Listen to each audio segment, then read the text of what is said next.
Good grief. Who turned on the lights at this ungodly hour? I'm trying to sleep here.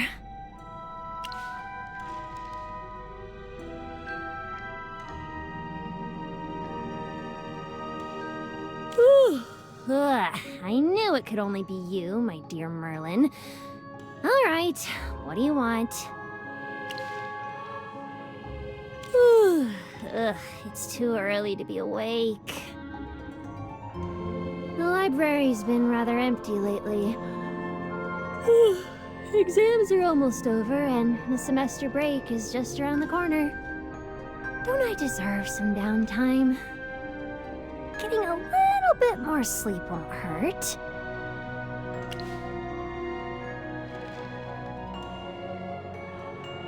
Haunted?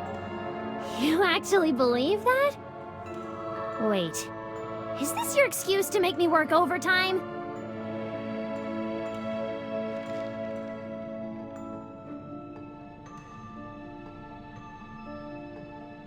Come on!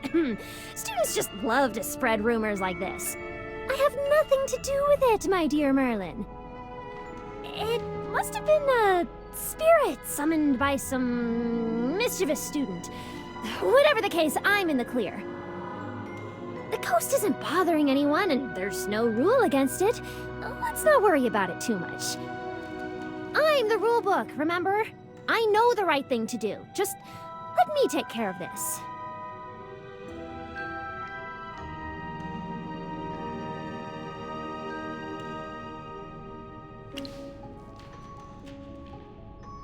Yeah, so I'll just handle this. Wait, what? No way! The library is meant for studying, not snooping around. Are you even listening to me? Hey!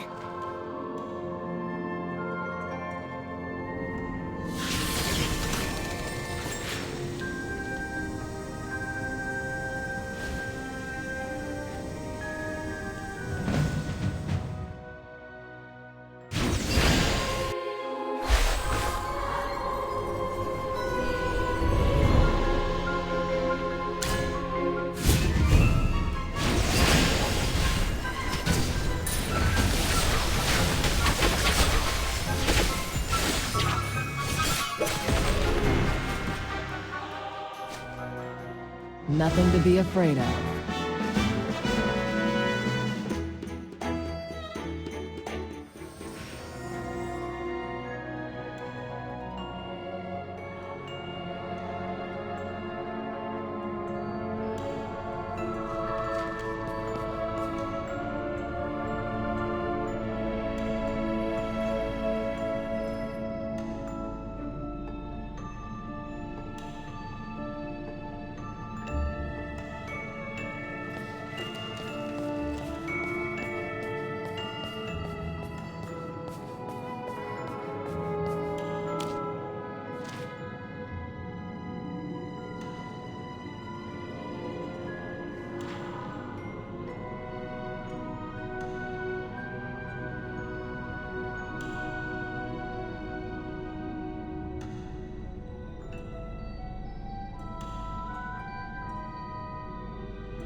wanted you to see. My dear Merlin, promise me you won't laugh at me. All right, I'll tell you the truth. Just the other day, some students were having a discussion here, and they were loud enough to warrant punishment. I know, right? I was curious, so I listened in quietly. Ugh, I'm so bored. Playing chess and going to salons just don't sound fun anymore. Why not read some novels? I've read my share, but most turn out to be tired cliches. They usually hook me with a cool setting, but the plots are a letdown. Either they're so predictable, or the protagonist does things that make no sense. If I were the protagonist, I'd make the story way more thrilling. Shh! Keep it down. Sorry to burst your bubble, but a novel's plot is fixed. You can't change it. If you're bored, you can come play cards or chess with us. Honestly, I think what that Joanna girl said was very true. Novels have captivating stories, but the plot only goes one way. Games, meanwhile, are fun to play, but without a compelling narrative, they aren't very immersive.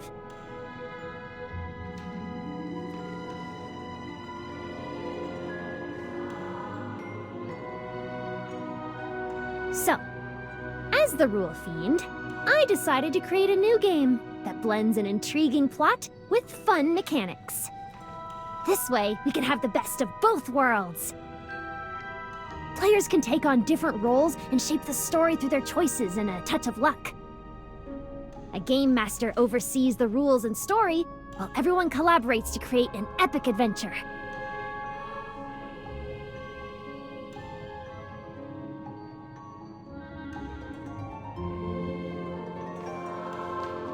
I even came up with a catchy name for this kind of game. Tabletop Games. What do you think?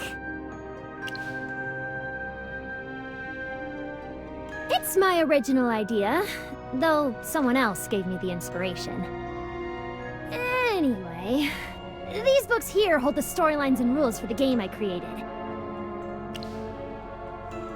Well, last night, I was racking my brain to perfect the showdown plot in Dungans and Daggins.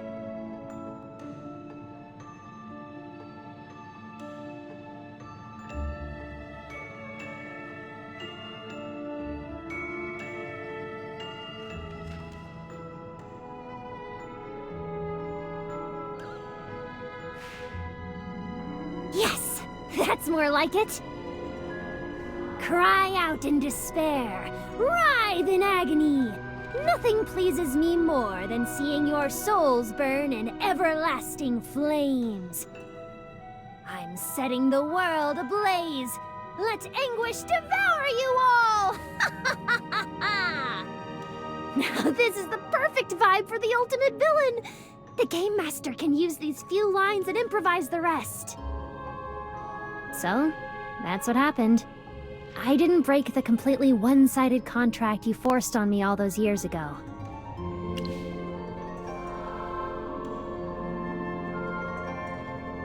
About that. I've been staying up a bit more lately, so I'm a little sleep-deprived. That's why the power of the rules is weakened. I'm not downplaying it. Fine, you win. I'm done with the game rules anyway. I'll turn the library back into a nightmare for rule breakers starting tomorrow. Happy now, my dear Merlin? That's not happening. Pick another wish.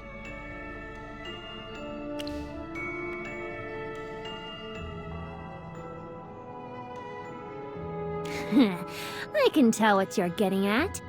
You're just curious about my game. Trust me, the game's nothing special. Even the dice are the plainest kind.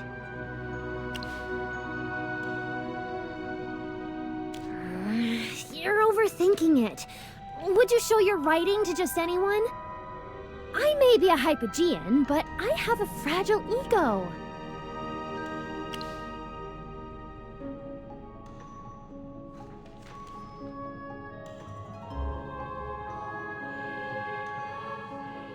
That's enough! Sometimes I think you act more like a Hypogean than I do.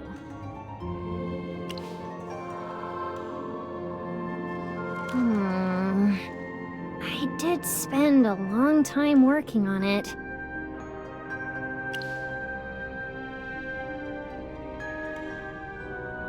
Alright, you've won me over.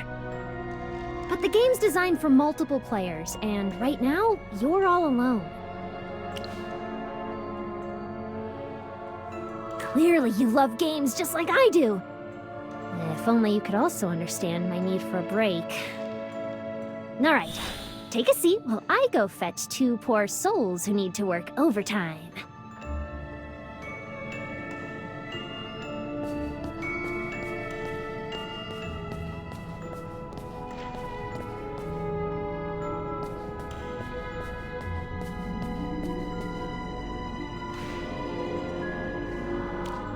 Our first tabletop session ever will begin soon. Let's go with this module. The study of dark language. It's the game's script, covering the setting, storyline, main characters, the whole 9 yards. Not allowed. That's how the rules work. My game, my rules. First, create a character and stick with it throughout the game. I'll pick your character this time, just in case your imagination runs too wild. Here goes. You'll be a detective in a futuristic world with the investigate and sense skills. During the adventure, you'll need to use these skills wisely to achieve your goals.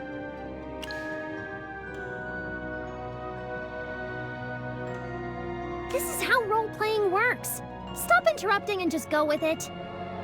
Let's just run the session. You'll get the hang of it along the way.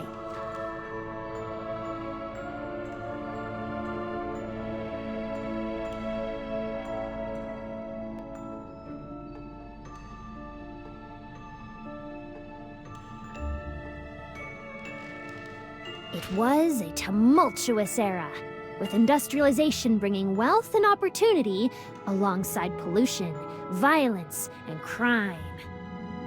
You, a seasoned detective, live in this metropolis, where knowledge doesn't always translate into wealth.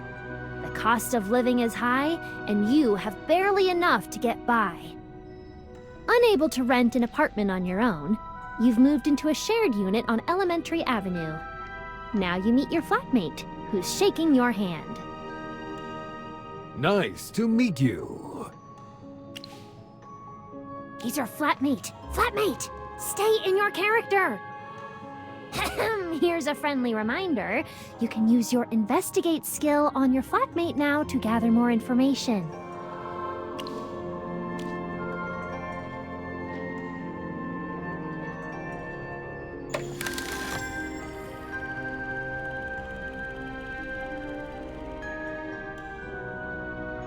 Wonderful! Your frugal life may have worn out your pants, but it hasn't dulled your perception. The man before you has tanned skin, likely from prolonged sun exposure. His right arm moves slightly awkwardly as he shakes your hand, the result of a severe injury. He's wearing a typical doctor's white coat, but, unlike most doctors, his face shows no sign of fatigue. Instead, he carries a soldier-like demeanor. Free roleplay starts now. What do you want to say to your doctor flatmate?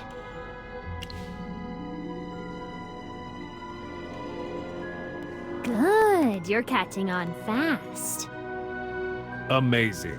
The rumors were true. You really are a famous detective.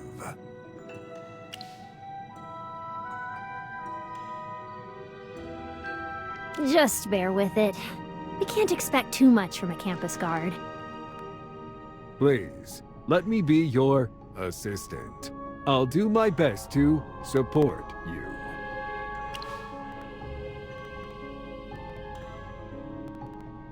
Just assume he's a big fan of yours, all right? I have to make this session easier since it's for beginners.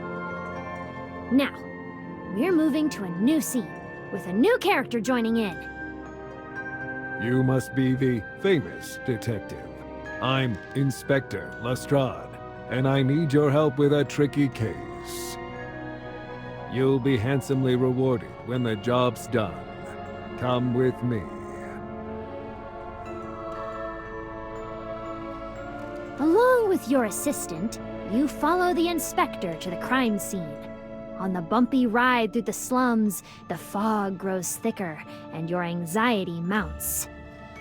Meanwhile, in reality, you remain still. Isn't this incredible? The entire adventure plays out through text. This is a spur-of-the-moment session. I wasn't prepared at all. The game's still a work in progress, and I never intended to show it to anyone. Now, close your eyes and feel the wheels rattle over the gravel road.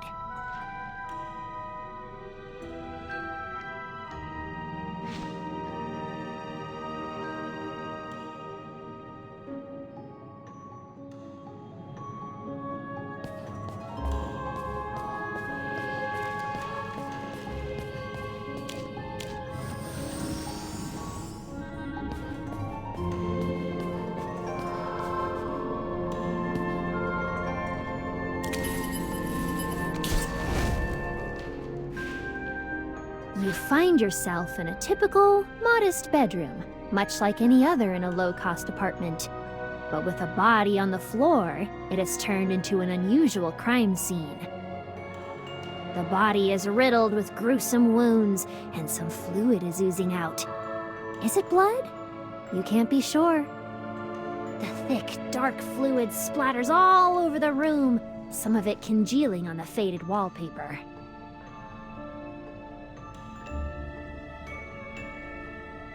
Detective, your job is to examine the crime scene. See if you can uncover any clues. The victim's throat, chest, and abdomen are covered in deep cuts and slashes, yet all his fingertips remain clean. The murderer took his life without the slightest hesitation. There could only be two explanations. First, the murderer harbored a deep grudge against the victim. Second, the murderer didn't consider the victim human at all.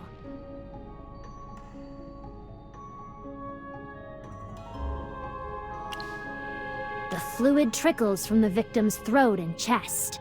Undoubtedly, it's his blood.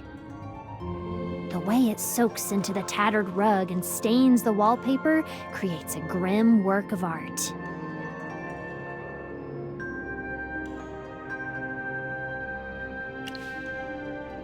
You crouch to inspect the dried blood. Something about the splatter feels off. Further investigation might be necessary.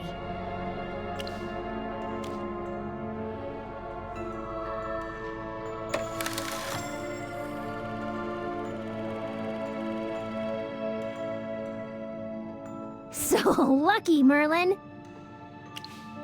Any action that isn't a failure can be either successful or very successful. Very successful actions yield stronger effects. For instance, you'll gain some extra information this time, but knowing too much isn't always helpful. For now, enjoy your luck while it lasts. Relying on your sleuthing skills, you study the bloodstains on the wall. They seem to form written characters, yet the clotted blood renders them unreadable. Suddenly, thanks to an unexpected stroke of luck, you manage to make out the message, which says, royalty. The moment you utter the word, color drains from Inspector Lestrade's face. Detective, are you implying that the royal family is involved in this case?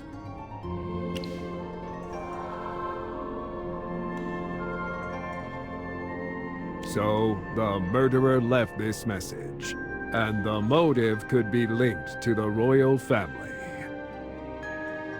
This is a delicate issue. I need to inform the Queen first. Let's call it a day. Remember, everything about this case is confidential. I'll be back if further investigation is needed. Feeling unsettled, you return to your apartment on Elementary Avenue with your assistant. Life goes on as usual, and the terrifying homicide is never mentioned again. Just as you believe the case is closed, a carriage stops at your front door on a foggy morning. Then, someone opens the door.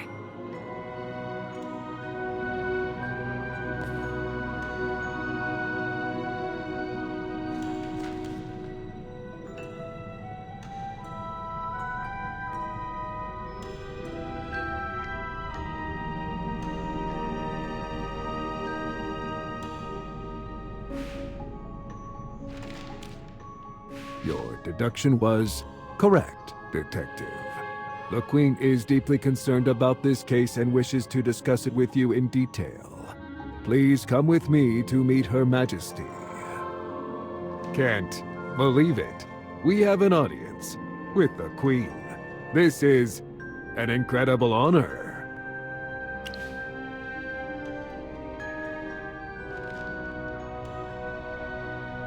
He's just stammering out of excitement. Just use a little imagination. Your assistant's face lights up with pure joy. After all, the Queen is the ruler of this city and a symbol of faith for her people. You should feel honored to have the chance to serve the Queen. You hop onto the carriage and head straight for the palace. After navigating a maze of formalities, you are finally ushered into the audience chamber. You see nothing in the darkness, yet you can sense the Queen's presence. She sits silently, motionless within the shadows. I'm impressed. You're smart enough to find the correct answer. As the Queen's mellow voice echoes through the chamber, a faint ringing stirs in your mind, making you dizzy. The victim was one of my aides, and the murder is an act of defiance against my reign. The traitors are seeking to usurp my throne. I need someone loyal and wise to serve me. You seem to fit the bill. Help me hunt down the murderer and purge the traitors. This is an irresistible offer for any detective. Serve the Queen, and you can leave that shabby apartment behind, with wealth and power within reach. Your decision is...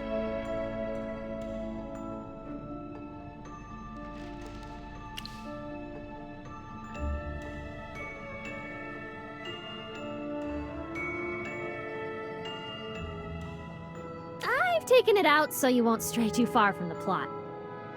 You feel a twinge of apprehension. Before making your decision, sense your surroundings to find the source of your unease.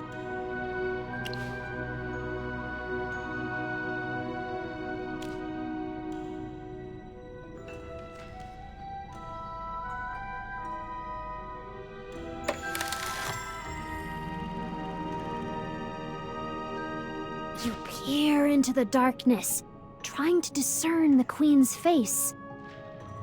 An imposing figure looms before you. You peer through the inscrutable shadows. Suddenly, an excruciating pain pierces your eyes and spreads through your entire body. You let out an agonized scream. A voice in your mind begs you to stop looking, warning that it is an act of desecration.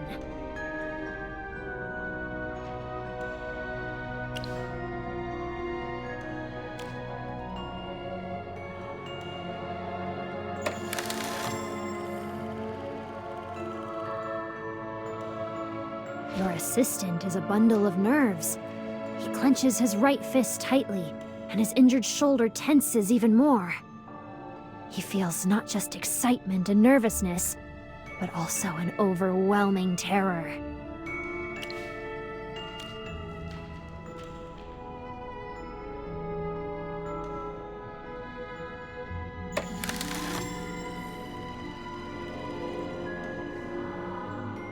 You close your eyes and let your awareness sink into the darkness.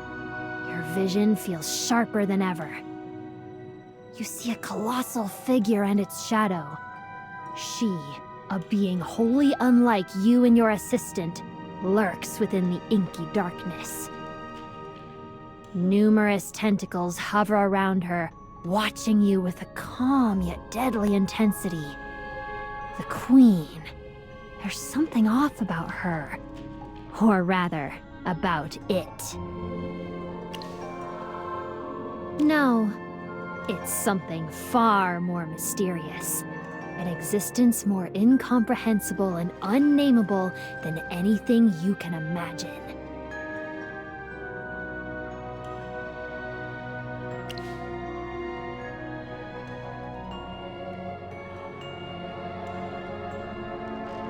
So, your decision is...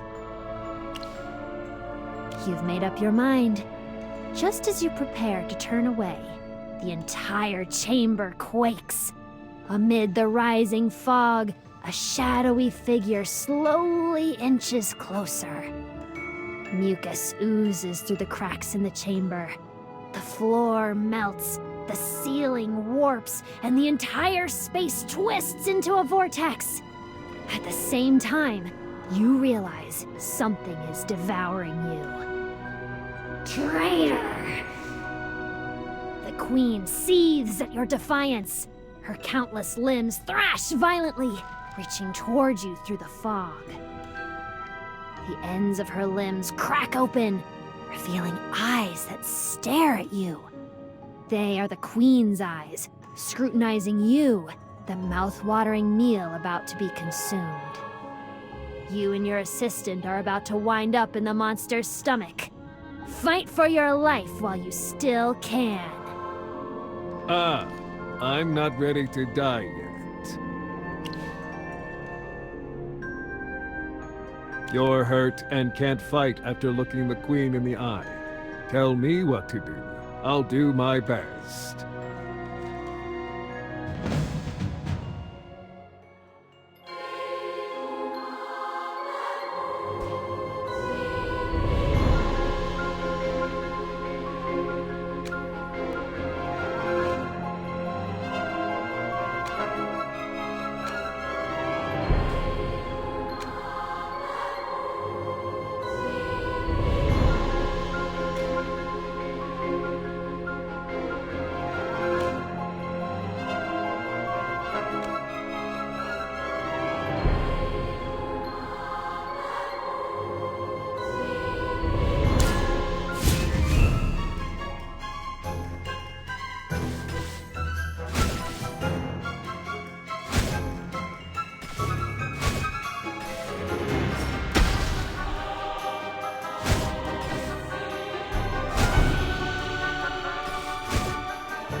Oh, I'm dead.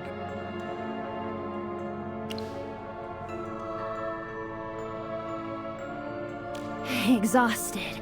There's nothing you can do to stop the vortex from drawing you in. Darkness clouds your vision, and you slowly drift out of consciousness.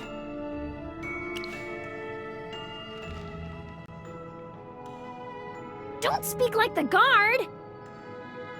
How did this happen? You can't fail here! We haven't even reached the best part! Maybe I made the Queen too strong. Should I add more scenes before the showdown?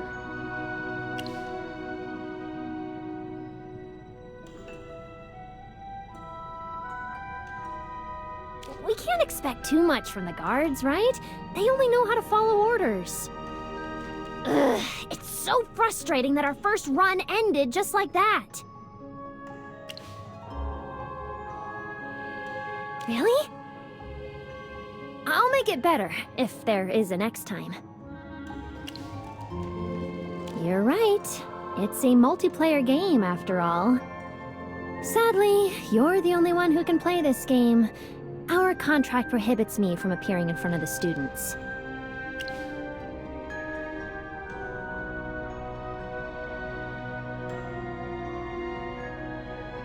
You mean, I can pretend to be the library ghost? That could work! Little Merlin, you're more shrewd than any of us Hypogeans. Alright then, I'm counting on you to recruit new players. Off you go! While you're away, I'll fine-tune the game.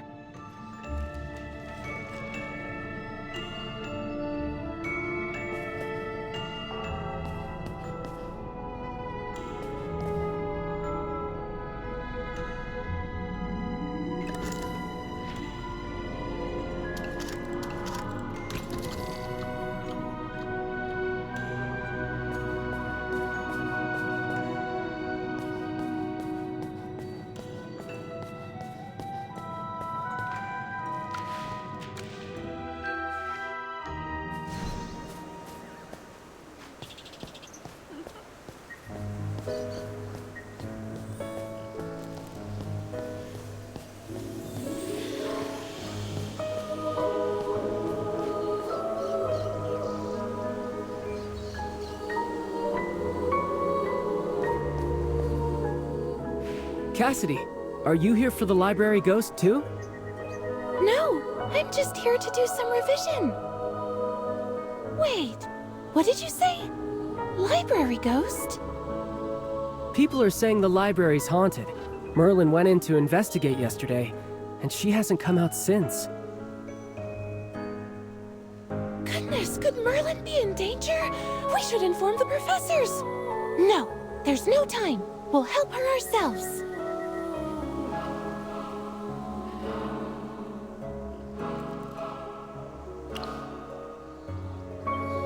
Magister, I was just too worried about you.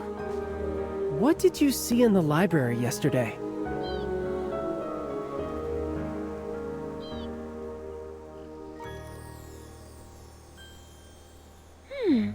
I've read about this before.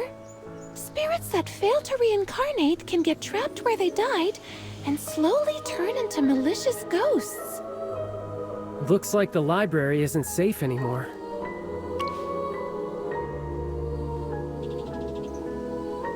I've been dying to see what the library's like at night. Cassidy, are you coming? Absolutely! I'd never pass up a chance to fight alongside Magister Merlin.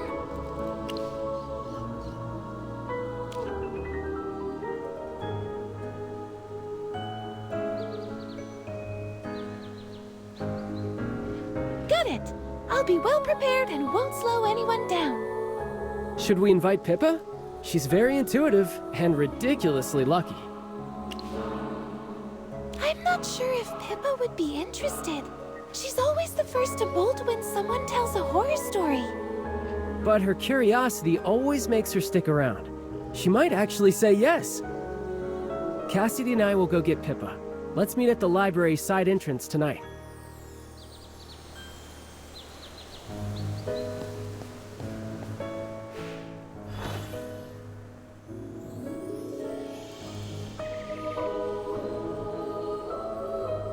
Sorry to keep you waiting. We were making preparations and lost track of time.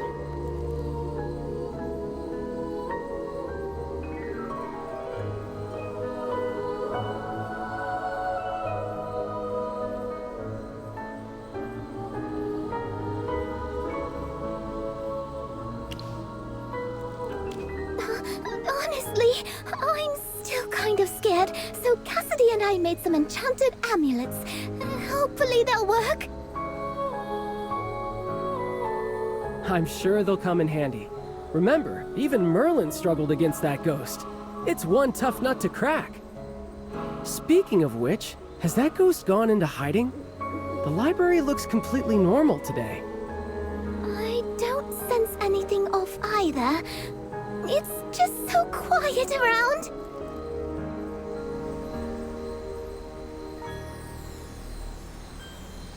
Now.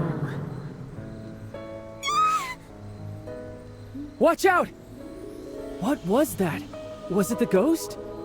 Merlin, should we go in? Magister Merlin's right. Let's head in, everyone.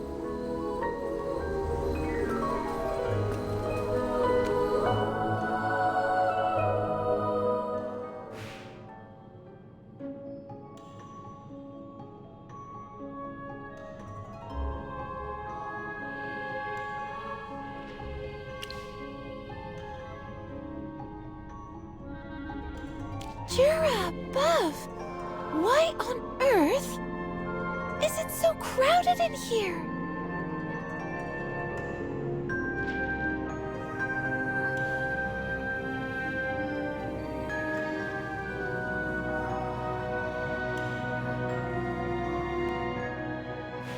These people don't look like students. What are they going on about? Dungan?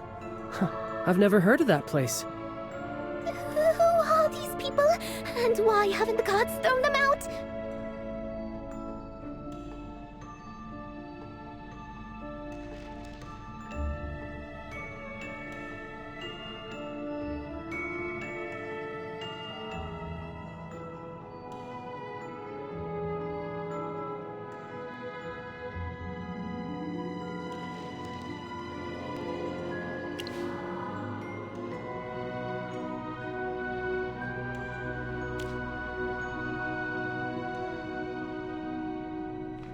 I've got to make a good impression on the new players. Can I count on you to explain the rules? If I do it, I'll probably scare them off before they even hear a word.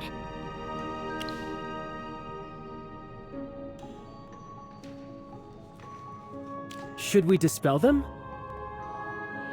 Welcome, adventurers! Though you come from different places and backgrounds, you share a common goal. To overcome every challenge along your journey and defeat the evil forces that rule the city. Wait, who's speaking? Is it the library ghost? That's a typical opening a minstrel would use.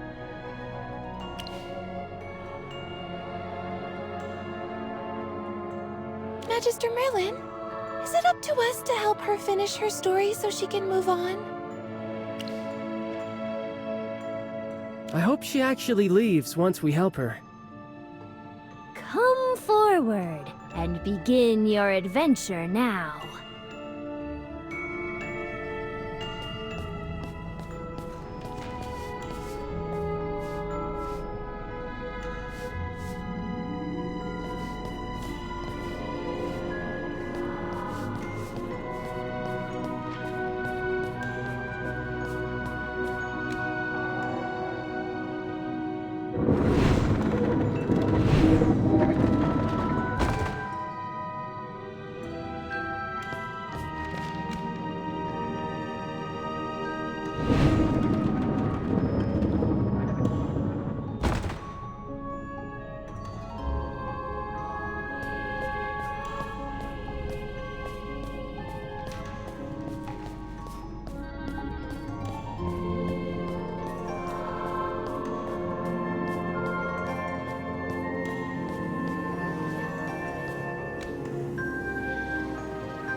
First, each of you needs to pick a character. Choose one of the 4 cards before you. These 4 characters will appear in the Dungan and Hypogean story.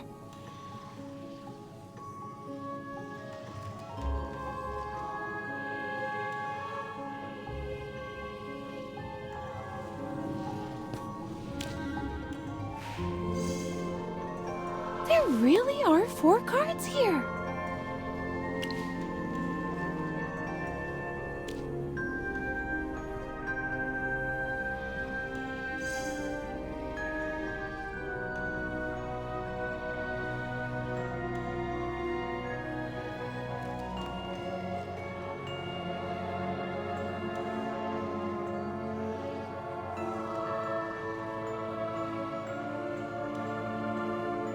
Meters tall. I've always wished I could be that tall. I want to be this character.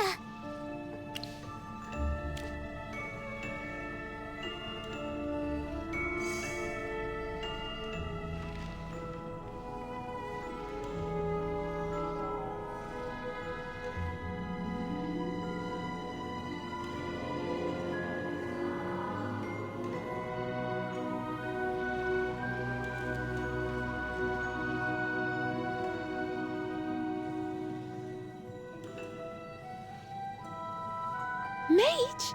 That's right up my alley. Please. It's as if your name's written right on the card. Cassidy, it's just a game. Don't you want to try something different for a change? Acting isn't my strong suit. Since we're doing this with Magister Merlin, I'd better pick what I'm skilled at.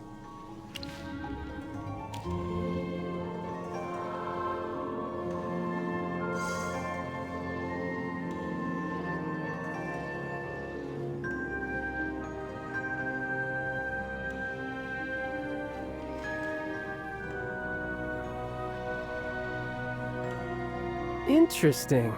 I'll try this role. The card doesn't specify a gender. I can play a female role, right? Huh? This makes the game even more fun. I'm going to let my imagination soar and try things I've never done before.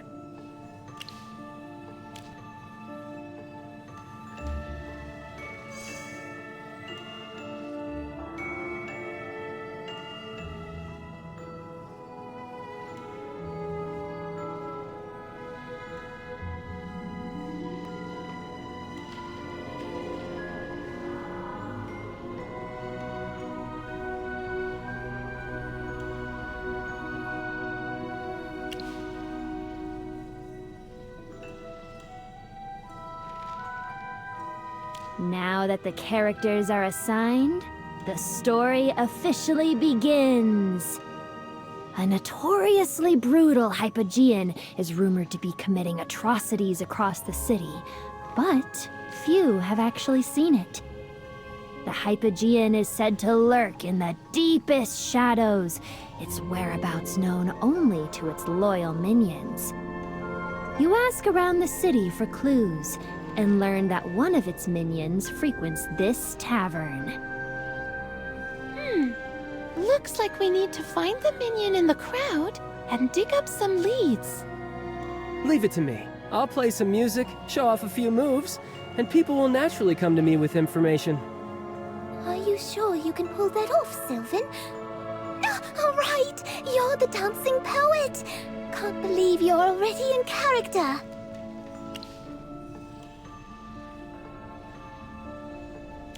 I see. Let's approach the bartender first.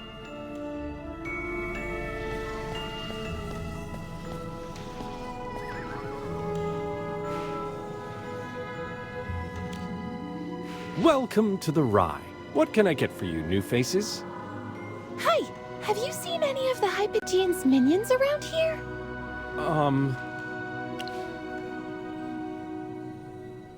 Huh? My bad. I thought adventure stories let you be more direct. Guess I still have to talk my way around things like in real life. The character sheet did say we could use different skills to reach our goals, right?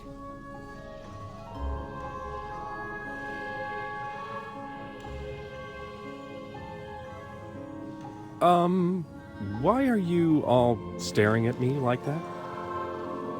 Let me use the Persuade skill on the bartender. I'll win his trust first, then find out if he knows anything about the Hypogean.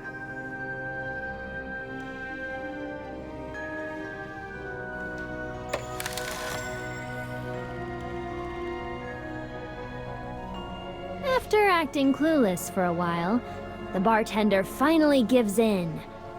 With a sigh, he sets down the shaker in his hand. You see, people from all walks of life come here. Some decent, some dodgy.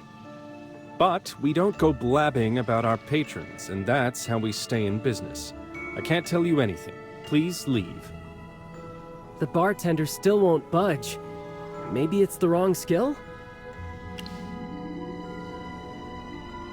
All right, I'll try again. I need your guidance. What? Now? Let me throw the dice first.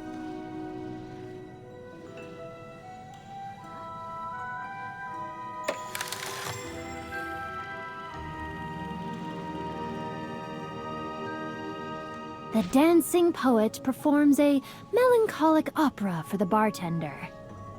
What? Through mournful lyrics and sorrowful movements, the dancing poet portrays the people suffering under the Hypogean's oppression, striking a chord with the bartender.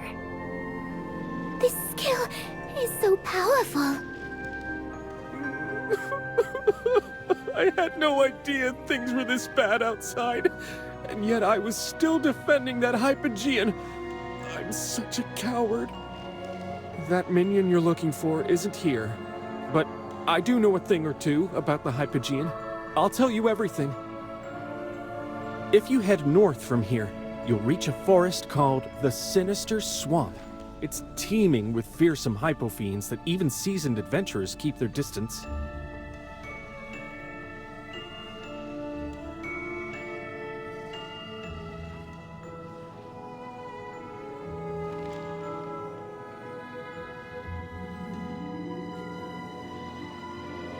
The Hypogean dwells in the heart of that forest, guarded by its Hypofiend followers. If you dare, go ahead and face the lion in its den. The bartender told us to head north, but I don't see any forest up ahead. I'm not great at imagining things, but I'll do my best. Let's head north and see what awaits us.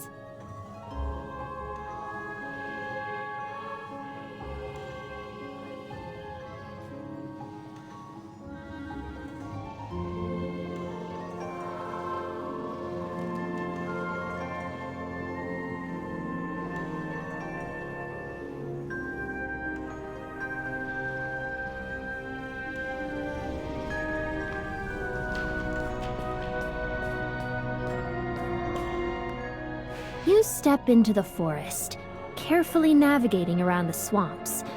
The surroundings are eerily quiet. The animals, hidden among the trees, scatter the moment you get near. They all follow the same unspoken rules, and you are clearly outsiders. The sky darkens, and the air thickens with heat and humidity. Shadows flicker among the trees, and their leaves rustle in an unsettling way, keeping you on edge. Suddenly, a Glimmerbloom materializes out of nowhere, standing before you. Jura above, it's just a Glimmerbloom.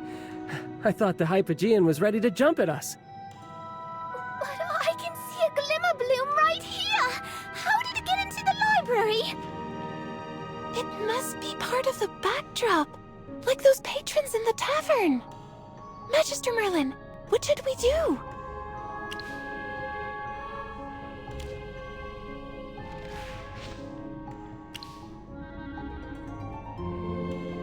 Will my skill work on a Glimmerbloom?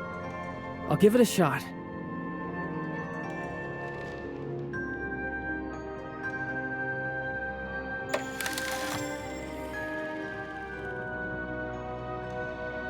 The dancing poet recounts a moving tale of the suffering inflicted by the Hypogean and earnestly urges the Glimmerbloom to redeem itself. The story is masterfully told, but the dancing poet overlooked one thing. The Glimmerbloom doesn't understand human language. Persuasion fails. It didn't work because of a language barrier. Pippa, Can you communicate with it? Me? I don't think the Berserker can speak plant language either. Plants are a part of nature, right? I remember my mage card mentions the ability to perceive the secrets of nature. Impressive, Cassidy! You actually memorized what's on your card.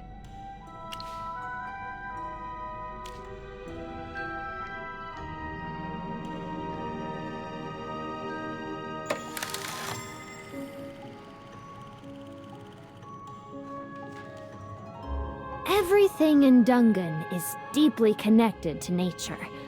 The mage, who understands nature's secrets, can easily communicate with the Glimmerbloom. I'm going to retell Sylvan's story, but in a way the Glimmerbloom can understand.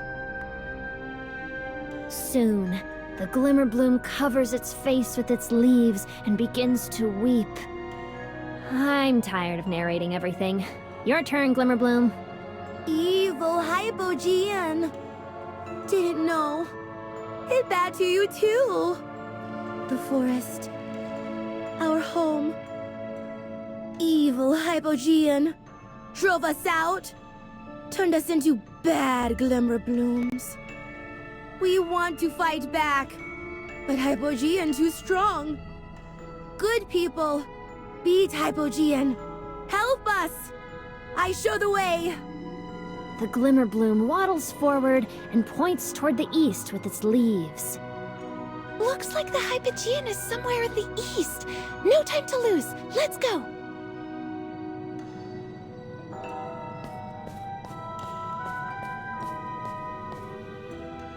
As you move eastward, the forest begins to stir, as its inhabitants murmur softly about your presence.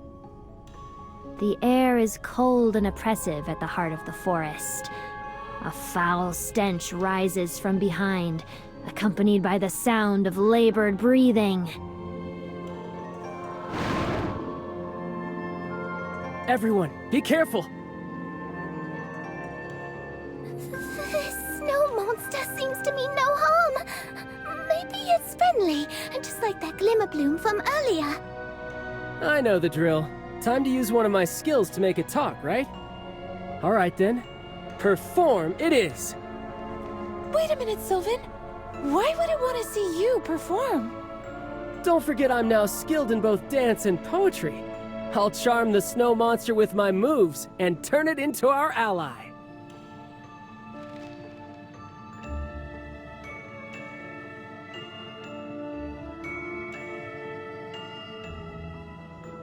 A penalty? If you fail, will we be stuck here? Since we're a team, can I help, Sylvan? But Pippa, you only have your fists as a weapon right now. Maybe my fists will do the trick! Are we even allowed to help each other? This isn't covered in the rules.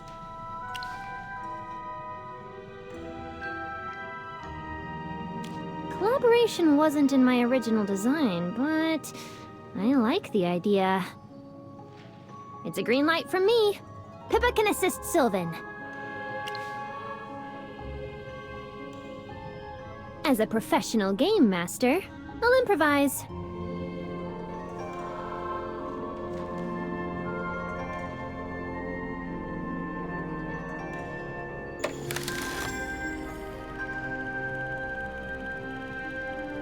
The Berserker drums the ground, creating an enchanting beat. Then, the dancing poet glides forward and performs a mesmerizing dance. Nice! We've got this in the bag for sure. Creating a rhythm by drumming the ground! How creative! The snow monster has never seen such a passionate dance. Yet, the world that nurtures such vibrancy is ravaged by the Hypogean. Moved to tears, the snow monster decides to become your ally. The snow monster gestures toward the southwest, where the Hypogean's lair lies. Oh, we did it! Our approach was unconventional, but that doesn't matter. I never imagined we could combine our skills like this. This game just keeps getting better. I thought you'd prefer games with fixed rules, Cassidy. Rules do matter to me, but since this is a game, I guess I can loosen up a little. Also, I find this game really inspiring. If skills can be combined here, maybe the same could work for spells in real life. Let's get back to the game. Now that we can combine skills, could there have been an even better way to recruit the snow monster? Suppose I could have used Persuade together with Pippa's Intimidate. Would the effect be twice as strong? Or we could have started with my mystery to subdue the snow monster first. Though, this is starting to sound more like coercion than persuasion. I wish we could try every combination. Too bad we can't do it all over again after we convince this ghost to move on. She's right. Let's head southwest and confront the Hypogean.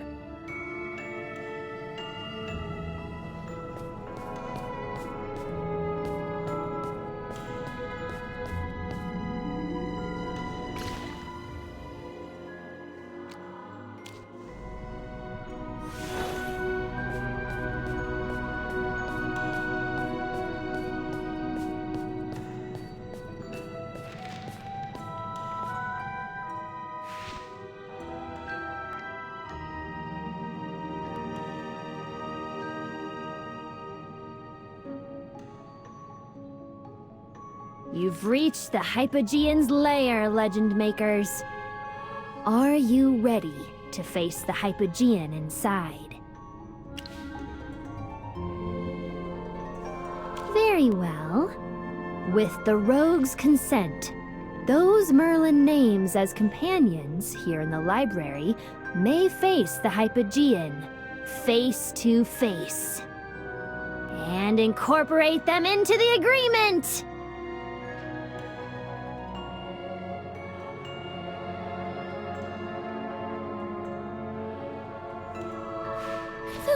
Book? No way! I can feel an actual Hypogean's presence. Professor Simon recreated their aura in class before. Jura above! We must not allow a Hypogean to run rampant on campus!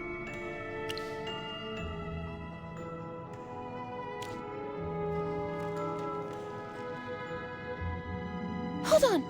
Magister Merlin, did you invent the minstrel story and make us play a game designed by a Hypogean? This game must have been the Hypogean's ploy to make you release her. The reason you're hiding the truth and making us play along is to make her drop her guard, right? Have I got it wrong? I'm so confused. See how humans always stereotype me, little Merlin? It really gets under my skin. Listen, girl. Not every Hypogean wants to destroy the world. Did you just call her Little Merlin? Who exactly are you, and what's your deal? Relax, kiddo. That frown's already making you look less handsome. By the way, I'm Comtesse, and I'm a close acquaintance of your Magister Merlin. I've been serving the Serene Lyceum for over 2 decades.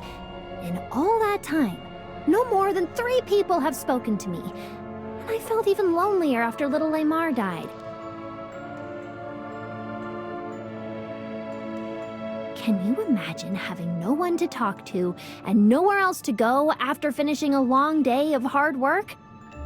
By the abyss! Such a life of solitude is unbearable! After playing a tabletop game with Merlin yesterday, my loneliness hit me even harder. It feels so wonderful to have human company.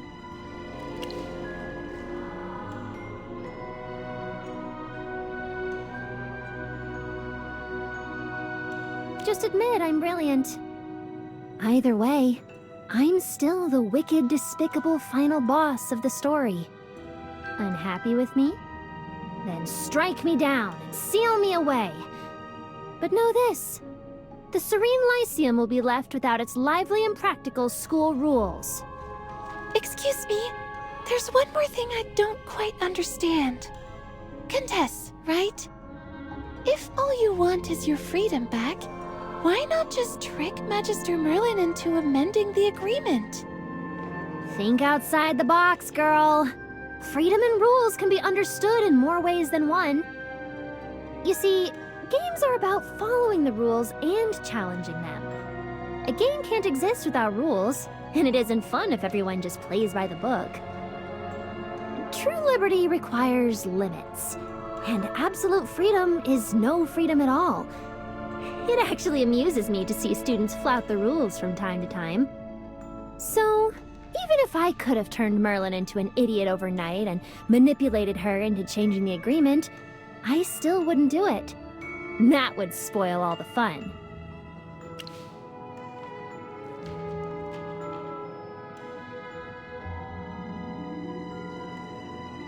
Wow, you picked up on that right away. Now I see why you're Merlin.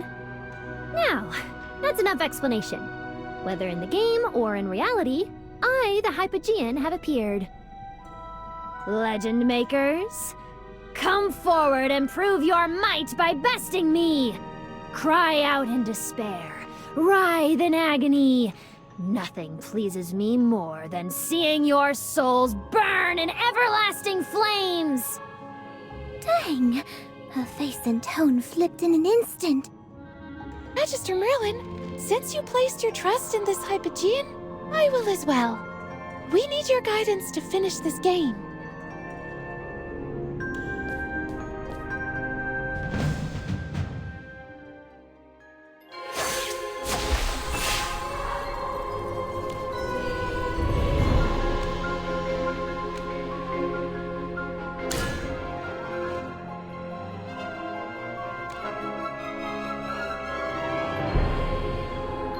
Present.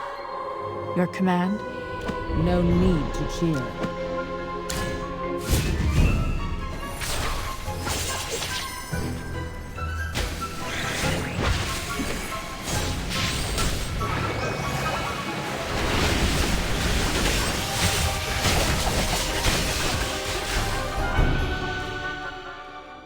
Too close for comfort.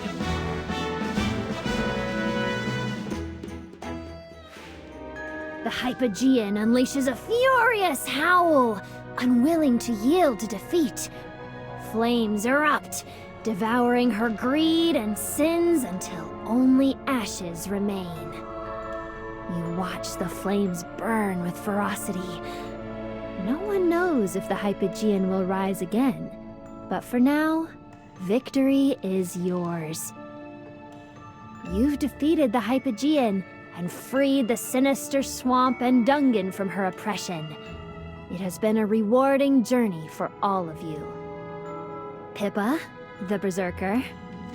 Me? You endured the Hypogean's overwhelming might as she was sealed, witnessing true horror firsthand. With this, you take another step toward becoming the ultimate warrior. Sylvan, the dancing poet. You've mastered the art of charm, bending even a mighty snow monster to your will. Your triumph over the Hypogean has etched your name in glory. This adventure has ignited your creativity. One day, you will compose the epic poem that echoes throughout all of Dungan. I like how this ends. Cassidy the Mage. You played your part well, using magic to support your companions. From now on, you're no longer a lone wolf. At the moment of the Hypogean's death, you absorbed some of the mana she released, gaining insight into the deeper mysteries of the world. You are one step closer to becoming a greater mage. That's true! I learned so much from fighting alongside Magister Merlin. Last but not least, it's Merlin the Rogue. Well done for seeing through the Hypogean's true form and leading your team to a successful adventure. This journey has further sharpened your perception. May it lead you to uncover even greater secrets ahead. All of you have earned the Supreme Legend Maker title. With this, the story of Dungans and Hypogeans comes to a perfect close. It's over. I'm not sure why, but I feel a bit sad.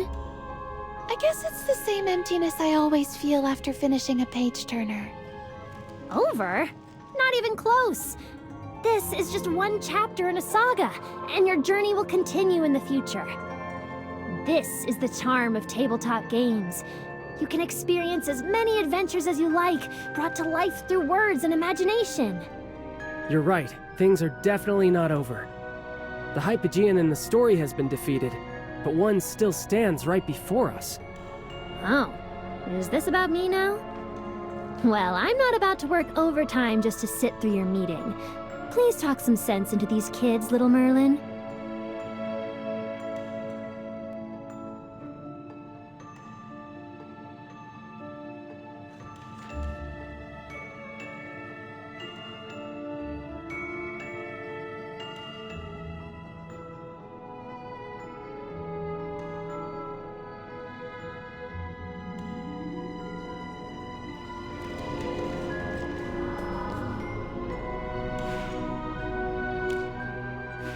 Contess is nothing like the fearsome Hypogeans described in textbooks. During her battle against the Hypogean in the story, it was clear that Contess wasn't using her full power. She was completely absorbed in the game, and I didn't get the sense that she was trying to escape. Magister Merlin, if she's earned your trust, then she's earned mine as well. Actually, I can't see why Contess is so keen to play the game with us. Watching everyone else have fun while she sits on the sidelines, she's probably feeling left out. I mean, I'd feel pretty lonely too if I were in her shoes. It's unfair to keep her out of a game she invented. I see your point, but Contess is still a Hypogean. We've been told over and over in class that they're unpredictable and destructive. She could be putting on an act just to lower our guard. I'm sorry, but after what happened with Jervin, I can't bring myself to trust Hypogeans. What's your take, Magister Merlin?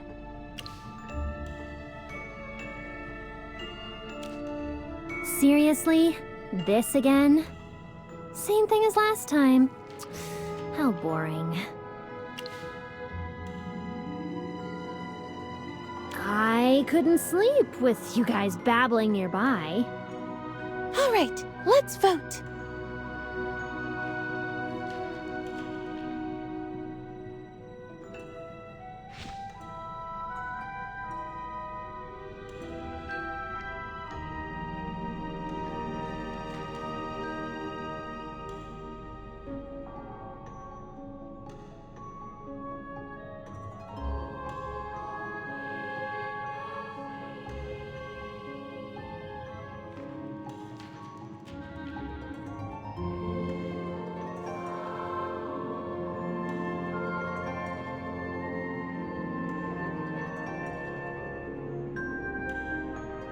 Still on the fence?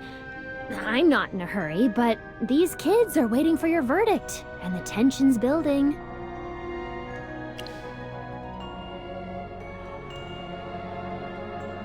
I do, obviously. But as I've said, absolute freedom is no freedom at all. Rules must be made, accepted, and followed. Without them, I wouldn't exist. Merlin, go ahead and seal me away if that puts your heart at ease. All I ask is that you continue to honor our agreement.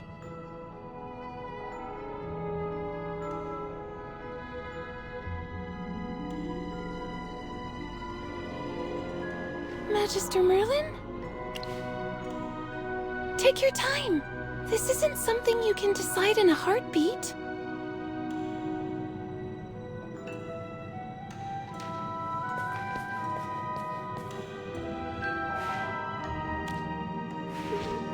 Oops, sorry. My mind drifted off for a moment there. I feel like I can see myself in her. Contessa was born a Hypogean, and my magic is inherently chaotic and difficult to control. None of us chose to be this way. Because of my unusual trait, I know what it's like to be an outcast.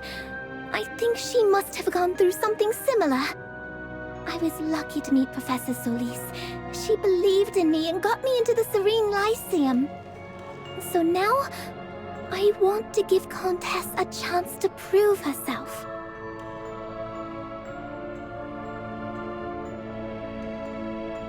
We shouldn't be too quick to write her off only because she's a Hypogean.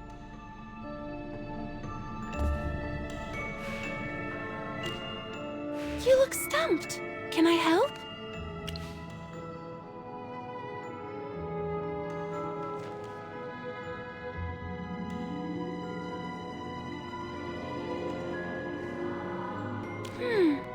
Why don't we start learning more about her now? Playing the game together would be a good way to get to know her.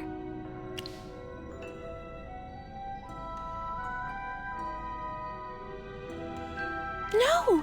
I mean, I was just speaking and behaving like I normally do. I just feel it's okay to wait until you understand her better before deciding. Sylvan, what do you think? Well, I've been going over what Pippa just said now. Maybe she's right. I once thought I knew my friend well, but I was very wrong. So, can I really decide whether Contessa is trustworthy after spending just a short time with her? I think we can go with what Cassidy suggested. Play another round of the game with her, so we can understand her better.